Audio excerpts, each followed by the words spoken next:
China grows 8.9% in the fourth quarter of 2011. Is this a green light now to buy industrial stocks and commodity stocks? Stephanie, you were bullish on China headed into 2012. It was one of your biggest themes. Do you want to add to these positions here with exposure to China? Well, we have been. We started in December in terms of kind of mixing up our portfolio and taking gains where we could, but buying something like the Eaton. We recently bought International Paper, which is not exactly a China call, but it is a growing industrial call. And we have been looking to add to Freeport. So yeah, I think that this is playing out the way we thought.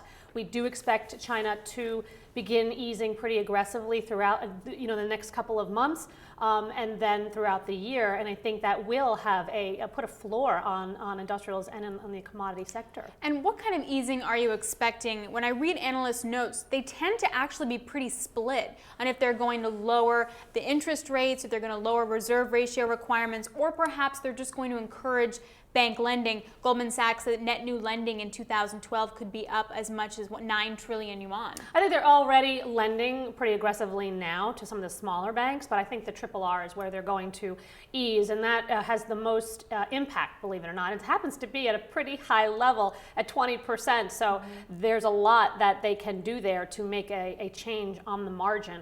And so I don't think it matters if they do any of the above of what you had suggested. They could do a combination.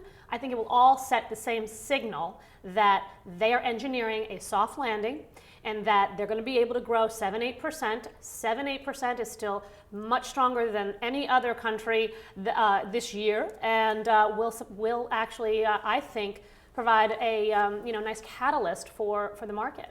And in terms of the catalyst in individual stocks, what about the retail space like a Starbucks, Coach, perhaps Yum Brands that has such large exposure to China? If you look at the consumers, average minimum wage is up 20%. We have household income growing 9%, consumption's growing 11%. Is this a spot with more growth? Oh, certainly. And we own Yum Brands. We also own Starwood Hotels, and they actually have 80% of their pipeline is in China. So, and that stock actually has underperformed this year so far because people are afraid of their European exposure. I strongly believe in that story, particularly under 50.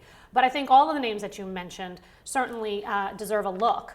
But I would also say this, there's one thing that you can do if you want to just buy the market as a whole, the FXI. We've been there before, we've bought. I think that is a way to, it's an ETF, the China ETF. I think it's a way of playing the recovery there, and it's certainly still at a pretty good value. And last quick question, if we see China's trade surplus continue to tighten here, do you think that we'll see a slowing import demand if the government sort of tries to squash it? I think we have to see. It's so early on right now, and there are a lot of moving parts. They obviously are trying to do, as I mentioned, engineer the soft landing, and they're going to do whatever it takes to do that. But at the same time, I don't think they're going to sacrifice, prices and also overall, total volumes. So I think that it's going to be a wait and see. The message here is though that the tone has been set for the year, that the tightening is over. So whenever they do decide to start easing, that'll be the icing on the cake. All right, thanks, Stephanie. I really appreciate it. So icing on the cake for China is the easing. Tone has been set. China is a good place to start investing.